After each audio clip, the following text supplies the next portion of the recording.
नाज़रीन, एक बार फिर आपको खुशामदीद कहता हूँ प्रोग्राम खुदा के लोग में।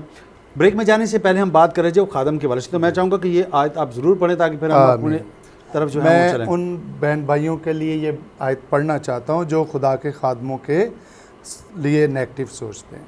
कलाम मुकद्दस में लिखा है, पास तू काहिन को मुकद्दस जानना, क्योंकि वो तेरे खुदा की गज़ा गुज़रानते हैं, सो वो तेरी नज़र में मुकद्दस ठहरे, क्योंकि मैं खुदावन जो तुमको मुकद्दस करता हूँ कदूस हूँ। कदूस। तो जब खुदा ने खादमों को इतनी बड़ी इज़्ज़त दी है, वो खुदा की गज़ा को जो है ना पहुँचाते हैं, खुदा की गज़ा को, तो हमें कितनी उसकी इज़्ज़त करनी चाहिए। यकीनन ये बात ऐसे ही है कि हमें किसी भी तरह से खुदा के खादम के ख़िलाफ़ बात जो है वो नहीं करनी चाहिए। अच्छा सर, हम बात कर रहे थे दय यकी के हवाले से, क्योंकि हमारा जो तीसरा पॉइंट है वो दय यकी के हवाले से है। मैं इसको मुख्तसर हम इसको करेंगे। अहद अतीक की रोशनी में दय यकी का मफ़हूम क्या है और क्या ये हुक्म खुदाबंदी है जी या हम पर फ़र्ज़ है? तो आपसे शुरू करते हैं सर, लेकिन मुख्तसर मैं ऐसे को चाहूँगा ताकि हम ज़्यादा से ज़्यादा इसको देख सकें। पाशा जी शुक्रिया। आपने कहा कि क्या ये फ़र्ज़ है या हुक्म खुदाबंदी है। मैं इसको यूँ लेता हूँ according to Bible, biblical point of view से, ये हुक्म खुदाबंदी है, खुदा का हुक्म है। बाइबल मुकद्दस में कुछ भी ऐसा नहीं है जो खुदा के मुंह की बात ना हो और खुदा का हुक्म ना हो। अच्छा, मैं पाशा जी दय यकी, मैं खुद दय यकी देने वाला खादम हूँ। अच्छा, दय यकी के वसीला से मेरे तजर्बे की बात है, आसमान खुलता है, आसमान से वो बरकतें नाजिल होती हैं जिनकी शायद हम एक्सपेक्टेशंस नहीं कर सकते। मैं फिर उसी बात को थोड़ा सा बढ़ाते हुए, इब्लीस का काम है कि वो इंसान को गुमराह करे और उन बरकतों से महरूम रखे, खुदा से जुदा रखे। इसलिए वो ऐसी नेगेटिविटी को इंसान के अंदर पैदा करता है, मनफी सोच को, कि वो ये खुदा के कलाम के मुताबिक का काम ना करे और खुदा से दूर रहकर खुदा की बरकतों से महरूम रहे। दो चीज़ें मैंने बाइबल मुकद्दस में देखी हैं जिनके वसीला से आसमान खुलता है और इब्लीस पूरी ज़िंदगी, यहाँ तक कि कब्र के दरवाजे तक भी इब्लीस इंसान को ये दो काम नहीं करने देता, इसलिए कि इनकी वजह से आसमान खुलता है। दय यकी के हवाले से पहला पॉइंट है, लिखा है कि खुदा कहता है मैं आसमान के दरीचों को खोल कर, यानी आसमान मलाकी की किताब में। अच्छा देखिए कितनी बड़ी बात है, कितना बड़ा भेद और मुकाशफा है जिससे इब्लीस आज भी इंसान को गुमराह करता है। अच्छा, आसमान खुल जाता है, आसमान के दरीचे खोलकर, दरीचे का मतलब है कि एक नुक्ता शोशा भी बंद नहीं रहता बल्कि खुदा उसको भी खोल देता है। और कितनी बड़ी बरकत की बात खुदा इंसान के लिए कहता है कि मैं तुझे इतना दूंगा कि तेरे पास रखने की जगह ना होगी। और तीसरा पॉइंट दय यकी में, जब खुदा बरकत देता है तो खुदा फरमाता है उसमें नुकसान नहीं होगा, मैं उन टिड्डियों को डांटूंगा जो तेरे खिलाफ मनसूबाबंदी करती हैं और तेरे पाकिस्तान का फल कच्चा ना झड़ेगा। इब्लीस इन तीनों चीज़ों को रोक लेता है। ठीक है, लोगों के पास लोग रिच होते हैं लेकिन लोगों का नुकसान हो जाता है क्योंकि खुदा का हाथ उसमें नहीं होता, खुदा की मर्जी नहीं होती। अच्छा, फिर उसके बाद खुदा का हुक्म पूरा नहीं होता। जब हम खुदा का हुक्म पूरा नहीं करते, हमारे लिए ज़मीन पर तो सब कुछ है लेकिन आसमान पर नहीं होता, आसमान पर कुछ नहीं है। मैं बेवा औरत की एग्जांपल लेता हूँ कि जब वो बेवा औरत 2 दमड़ियाँ लेकर यीशु के पास आती है तो लिखा है कि उसको आसमान पर बहुत कुछ मिलता है, आसमान पर ताज मिलता है, ख़जाना मिलता है और यीशु की नज़र में, आसमान के खुदा की नज़र में उसकी बड़ी कदर होती है। सो दय यकी के वसीला से आसमान खुलता है। दूसरा पॉइंट जिसको इब्लीस नहीं करने देता वो है बपतिस्मा। यीशु मसीह नासरी के बारे में लिखा है, देखो जैसे ही यीशु पानी में से बपतिस्मा लेकर ऊपर आया, मत्ती रसूल की इंजील में, आसमान उसके लिए खुल गया। ये 2 चीज़ें हैं जिनके लिए आसमान खुलता है और इन दोनों ही चीज़ों को इब्लीस इंसान को पूरी ज़िंदगी नहीं करने देता क्योंकि उसको पता है कि जब ये बैप्टाइज हो जाएंगे, रूहुल कुद्दुस इनमें आ जाएगा, आसमान के साथ कांटेक्ट हो जाएगा, खुदा के साथ इनकी रफ़ाकत हो जाएगी और ये मेरे हाथों से निकल जाएंगे। इब्लीस कभी भी नहीं चाहता इंसान उसके हाथों से निकल जाए। अच्छा सर, मैं क्योंकि हमारे पास वक्त कम है, मैं चाह रहा हूँ कि इससे ज़्यादा ज़्यादा दय यकी के हवाले से पूरी दय यकी और ज़ख़ीरा खाना से मुराद क्या है? क्योंकि जब हम मलाइकी उसका 3 बाब 9 और 10 आयत को देखते हैं तो वहाँ लिखा है कि पूरी दय यकी ज़ख़ीरा खाना में लाओ ताकि मेरे घर में खुराक हो और इसी से मेरा इम्तिहान करो। तो पूरी दय यकी और ख़जाना, मैं चाहूँगा इससे ज़रा आप मुख्तसर सा इसको जी। हम पुराने अहदनामा के अंदर देखते हैं दय यकी के बारे में।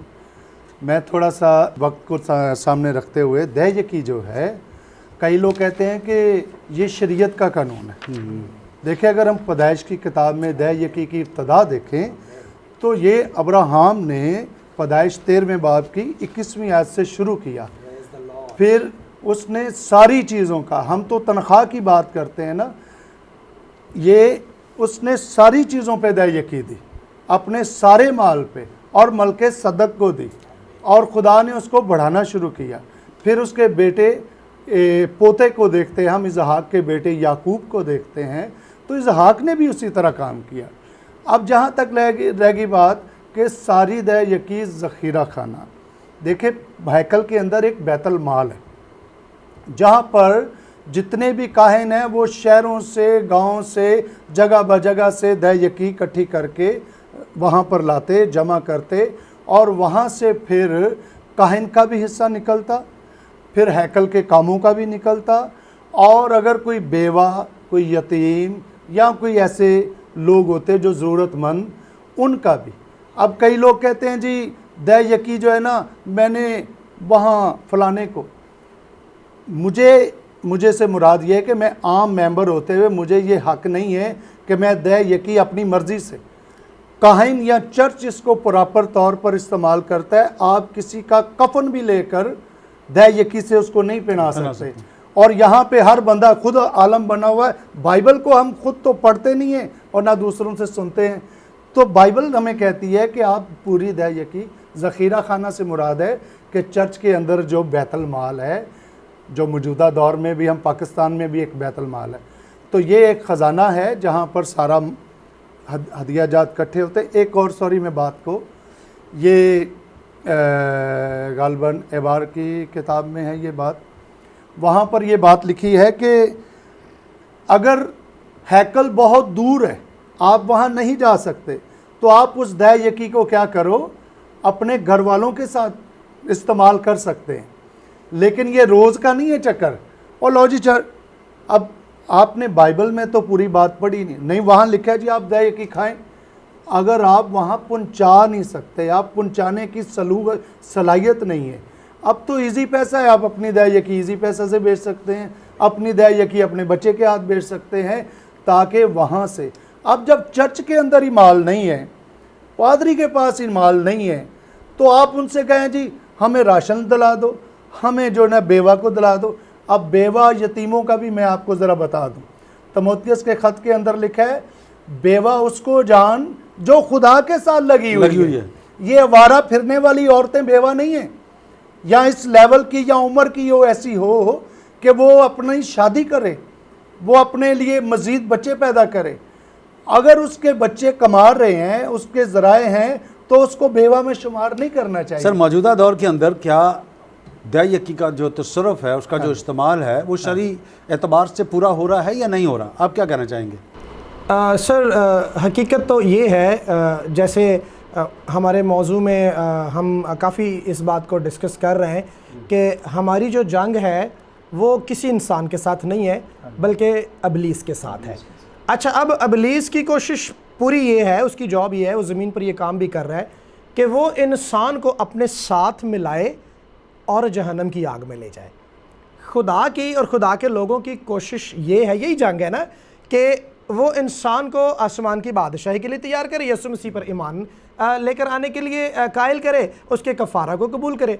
अच्छा, अब यहाँ पर जब हम देखते हैं तो अबलीस हर पॉइंट पर, हर लेवल पर कोशिश करता है। अगर 10 हुक्म है तो अबलीस 10 के 10 हुक्मों के अंदर अपनी इंटरफेरेंस देता है। उसकी कोशिश होती है कि पहला हुक्म भी ना माना जाए, उसकी कोशिश होती है कि दूसरा हुक्म भी ना माना जाए। अगर कुछ लोग हैं वो 4-5 हुक्म मान लेते तो उसकी कोशिश होती है कि बाकी के हुक्म ना माने जाए।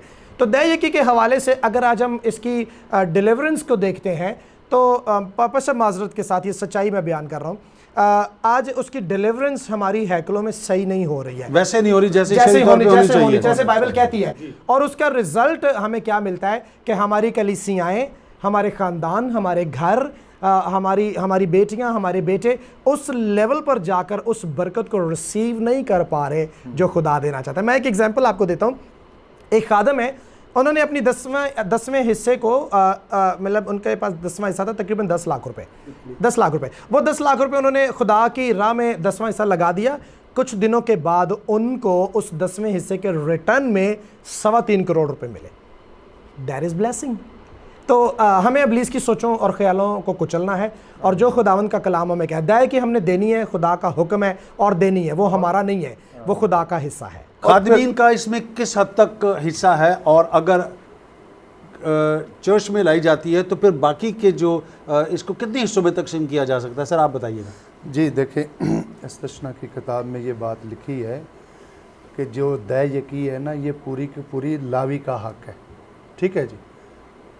इसके ऊपर जो लोग नेगेटिव सोच रखते हैं, अब शराब के लिए आपके पास पैसा है, गुटखे खाने के लिए आपके पास पैसा है, आपने मुझे 100 रुपया चंदा दे के और दै यकी का मुझसे हिसाब ले रहे हो। दै यकी के बारे में जो आप शरीयती देखें या मलके सदक के से ही देखें, तो सारी दै यकी जो है ना, ये काहिन का हक है, क्योंकि ज़मीन के ऊपर कोई और उसको मिरास नहीं है। लावी जितने भी थे ना, अब कई कहते हैं जी आप लावी तो है नहीं, आप लावी, अरे हमसे बड़ा लावी कौन है? हम तो मसीह के सुलभ से नजात याफ्ता या पकीज़ा बने हैं। अब हम पुराने आदम से तो है नहीं है कि हमें लोग जो है ना तरह तरह की वो हम पर बातें करें। तो जो दै यकी का हक है ना, ये पूरा का पूरा बाइबल मुकद्दस के मुताबिक ये इस्तिस्ना 18वां बाब पहली आयत में लिखा है कि ये लावियों का हक है, ये लावियों का हिस्सा है। अच्छा, इसमें जो हमारी मेन स्ट्रीम लाइन जो चर्चेज़ हैं, वहाँ पर शायद इस तरह की तालीम उस तरह से नहीं दी जाती जिस तरह की हम पेंटिकॉस्टल्स में देखते हैं और मुख्तलिफ और कलीसियाओं में देखते हैं। वहाँ पर जो चंदे का सिस्टम है वो फ़र्क है, लेकिन हमारे यहाँ जो पेंटिकॉस्टल में यहाँ फ़र्क है। तो ये भी जो तजाद पाया जाता है, क्यों पाया जाता है? जी पास्टर जी देखें, बेसिकली जो बात बुनियादी है, फंडामेंटल जिस पॉइंट को हम देखते हैं, गलत तालीम। खुदा का बंदा मुकद्दस पौलुस रसूल बड़ी दिलेरी के साथ अपने शागिर्द, अपने छोटे भाई तिमोथियुस को ख़त लिखता है और कहता है कि अपनी और अपनी तालीम की खबरगिरी कर, और हमें हमें अपनी तालीम की खबरगिरी करनी है। बाइबल मुकद्दस को जब हम खुद पढ़ते हैं, देखिए पर इस बाइबल मुकद्दस को पढ़ना रिस्ट्रिक्शन नहीं है, नहीं है, बिल्कुल नहीं। कोई नहीं कहता कि आप इसको ना पढ़े, बल्कि खुदा की ख्वाहिश है, खुदा चाहता है। मुकद्दस पौलुस रसूल कहता है, ए भाइयों दीनदारी के लिए रियाजत करो।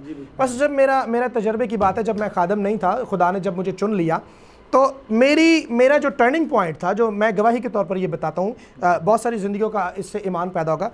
मैंने बाइबल मुकद्दस को अपने घर में पढ़ना शुरू किया। पैदाइश की किताब से मकाशफा की किताब में मैंने उसको 3.5 साल में पढ़ा। उस 3.5 साल के पीरियड में खुदा मुझसे कलाम करने लग गया और मेरी ज़िंदगी बदल गई। और ये आज जितनी बातें मैं आपसे कर रहा हूँ, मैं इस बात की तस्दीक करते हुए गवाही देता हूँ, ये मैं नहीं कर रहा, खुदा का रूह मुझ में होकर कर रहा है। दिल से खुदा को देने में क्या बरक़ात हैं, और जब हम दिल से नहीं देते तो हम किन नुकसानात को अपने लिए पैदा कर लेते हैं, मुख्तसर बयान कीजिएगा। सर आपसे शुरू करते हैं, फिर आप। जी खुदा का कलाम पास्टर जी ये बयान करता है कि खुदा खुशी से देने वाला को अजीज़ रखता है। खुशी से सिर्फ पैसा नहीं, सारी चीज़ें। जी आप क्या कहते हैं इसके बारे में, खुशी से देने में? और जब हम कलाम मुकद्दस में लिखा है, यूहन्ना की इंजील के अंदर, वहाँ पर लिखा है कि बाप ऐसे परस्तार चाहता है जो रूह और सच्चाई से। खुशी का मतलब है कि आप रूह और सच्चाई से खुदा के काम को करें, दै यकी की सूरत में भी और बाकी कामों की सूरत में भी। अगर आप उसकी प्रस्तिश कर रहे हैं ना, तो वो भी सच्चाई से, यानी कि खुशी से।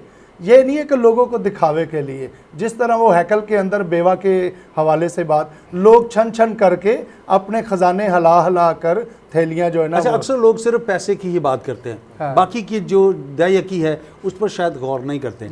हम अपने वक्त की दै यकी देते हैं, क्या खुदा को क्या अपने होठों की देते हैं, अपने दिल की वो देते हैं, शायद हम वो नहीं देते। तो वो भी देने की ज़रूरत है। लेकिन हमारे यहाँ जो एक आम रवायत बन गई है कि दै यकी को सिर्फ हम रुपए पैसे से ही तोलते हैं, बाकी चीज़ों को जो हम छोड़े। तो सर पास साहब आपका भी बहुत बहुत शुक्रिया, और पास साहब आपका भी बहुत बहुत शुक्रिया।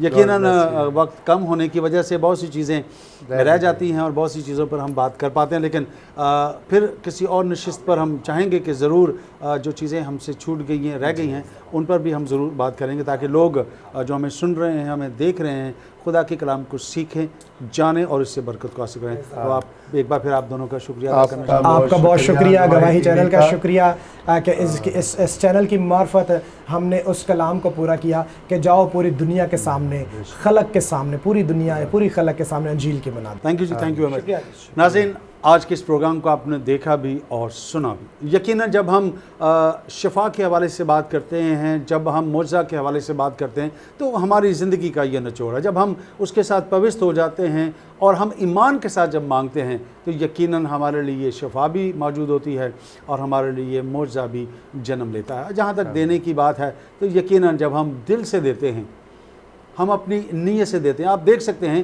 कि इब्तदा में जब काहिन और हाबिल को देख सकते हैं, देने वाले वहाँ पर भी थे। एक ने अपनी नीयत से दिया और एक ने उसमें खोट रख के दिया। आज भी ऐसा ही हो रहा है।